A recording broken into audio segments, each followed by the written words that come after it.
todos los órganos de los seres vivos están formados por una serie de moléculas especiales.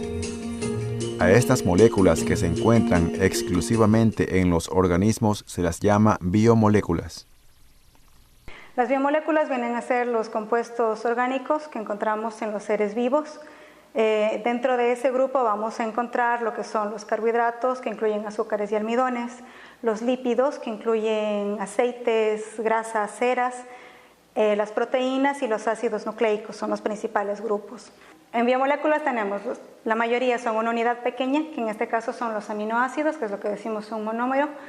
El encadenamiento de varios aminoácidos, normalmente lo consideramos entre 20 y 40 aminoácidos, lo consideramos un péptido, que viene a ser una proteína pequeña, y un encadenamiento de aminoácidos en mayor extensión, es decir, si tenemos más de 40 aminoácidos, normalmente lo consideramos una proteína. Y entonces una proteína es asimismo una biomolécula compuesta de aminoácidos.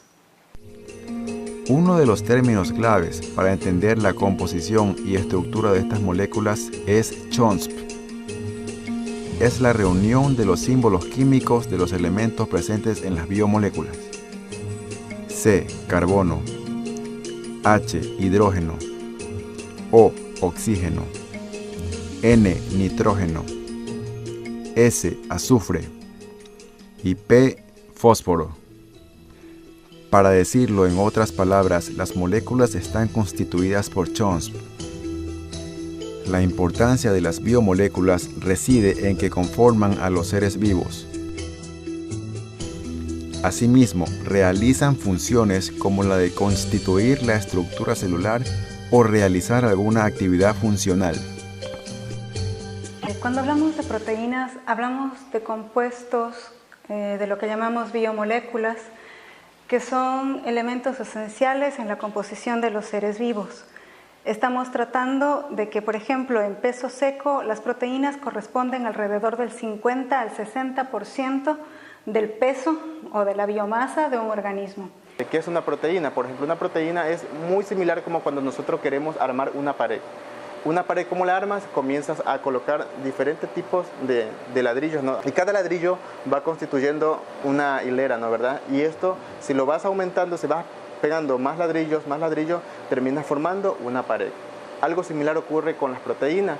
La unión de diferentes aminoácidos, llamémoslo lisina, triptófano, tirosina, valina, todos estos aminoácidos se van uniendo de manera lineal y la unión de todos estos aminoácidos terminan formando una proteína.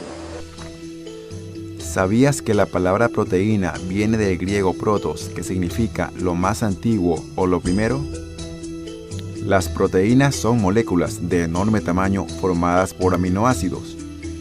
Pertenece a la categoría de macromoléculas. Los animales, las plantas y todos los seres vivos estamos formados por los bioelementos, principalmente por el carbono, el hidrógeno, el oxígeno y el nitrógeno. Los bioelementos forman las macromoléculas. Las macromoléculas pueden ser inorgánicas, tales como es el agua, las sales minerales y los gases. Constituidas por un gran número de unidades estructurales. En otros términos, se trata de polímeros, que quiere decir muchas partes. Todas las proteínas contienen carbono, hidrógeno, oxígeno y nitrógeno, y casi todas poseen también azufre. El carbono, hidrógeno, oxígeno y nitrógeno son bioelementos formadores de la vida CHON. Aminoácidos. Los aminoácidos constituyentes de proteínas son compuestos con un grupo de ácido carbonillo, carboxilio, y un grupo básico, amina. Entonces las proteínas están constituidas por ladrillos, podríamos decirlo de esa manera para que sea fácil, que son los aminoácidos. ¿Y qué son los aminoácidos? Los aminoácidos son moléculas orgánicas que tienen un grupo amina, NH2, y un grupo carboxilo, ¿no? CCOH. Entonces, pues se llama es un aminoácido. Están unidos por un átomo de carbono, y ese átomo de carbono está unido además a un átomo de hidrógeno y por el otro lado a un grupo radical. Estructuras moleculares de las proteínas. La estructura de una proteína es muy compleja, razón por la cual resulta conveniente describirla en distintos niveles de organización. Estructura primaria. Se refiere al número e identidad de los aminoácidos que componen la molécula y al ordenamiento o secuencia de esas unidades polipeptídicas. Dicha unión solo permite que se forme una estructura lineal sin ramificaciones. Estructura secundaria. Disposición espacial regular, repetitiva que adopta la cadena polipeptídicas, generalmente mantenida por enlaces de hidrógeno. Estructura terciaria. Arquitectura tridimensional completa de proteínas. Estructura cuaternaria. Se aplica solo a proteínas constituidas por 2 o más cadenas polipeptídicas. De base están compuestas por sus unidades mínimas, que son los aminoácidos. El encadenamiento de aminoácidos es lo que produce las proteínas. Y a su vez, esto es lo que hablaríamos, lo que es la estructura primaria de la proteína. Eso en un primer nivel, lo que es la secuencia de aminoácidos. En un segundo nivel, lo que estaríamos hablando ya es de la estructura secundaria y terciaria, que viene a ser la importancia de lo que solemos decir la topografía de la proteína. Encontramos que las moléculas, o sea, la proteína, esta secuencia de aminoácidos, debido a las interacciones propias de la composición de ellos, favorecen una composición o una formación tridimensional que varía dependiendo de la secuencia que está implicada, del tipo de proteína que sea, pero también del medio en el cual esté la proteína. ¿Por qué del medio en el que esté la proteína? Básicamente porque lo que encontramos es que existen aminoácidos que son afines al agua, lo que llamamos hidrofílicos, y aminoácidos que son o que tienen ciertos extremos que son hidrofóbicos, es decir, que no son afines al agua. Desnaturalización. Es cuando las proteínas pierden sus propiedades químicas y es un cambio irreversible, como por ejemplo las proteínas de un huevo al ser sometidas a altas temperaturas.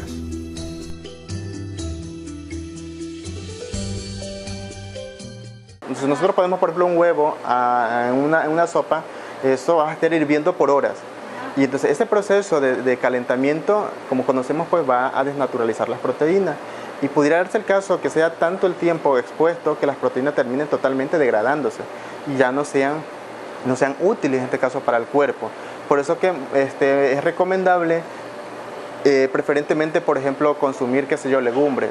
Cuando uno está, por ejemplo, está anémico, ¿qué te dicen? Por ejemplo, consume mucho legumbre, consume fruta, porque lo estás consumiendo de manera directa, sin tener que meterlo a un proceso de cocción, que generalmente el proceso de cocción termina, pues en este caso, desnaturalizando las proteínas. Entonces, ¿qué sucede cuando nosotros nos alimentamos de proteína? ¿Dónde hay proteínas? En las carnes, en los huevos, en los lácteos, pescados, los granos, frijoles, lentejas tienen proteínas. Entonces, cuando nosotros las consumimos, esas proteínas no llegan como tales a nuestras células, llegan como aminoácidos. Entonces, en este proceso se llama digestión, y ocurre en el tubo digestivo, ¿no? En el cual las proteínas son degradadas, por así decirlo, o sea, cortadas nuevamente en sus ladrillos fundamentales, que son los aminoácidos.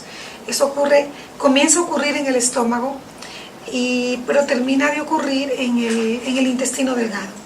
En el estómago por acción de enzimas como la pexina, y luego tenemos en el intestino delgado con una serie de proteasas que son producidas por el páncreas y que van a hidrolizar las proteínas en sus aminoácidos.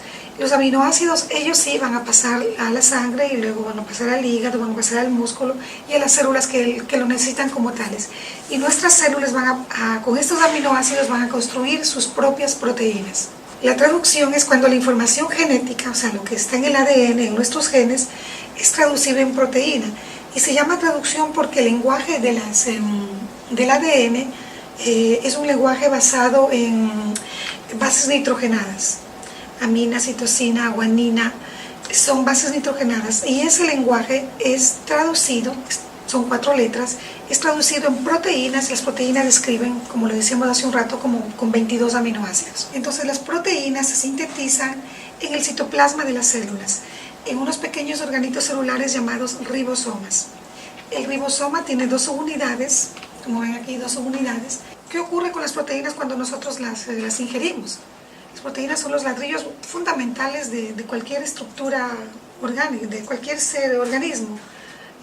van a ser los ladrillos de construcción de las células y también van a ser los obreros, digamos, de esa construcción.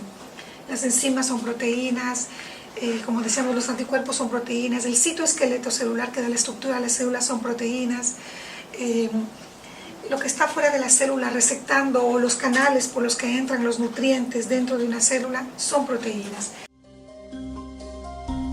En conclusión, las proteínas son un componente importante de cada célula del organismo, fortaleciendo y reparando tejidos. Produce enzimas, hormonas y hace posible que la sangre pueda transportar oxígeno a todo el cuerpo. Junto con la grasa y los carbohidratos, la proteína es lo que llamamos un macronutriente. Esto significa que el cuerpo lo necesita en cantidades sustanciales.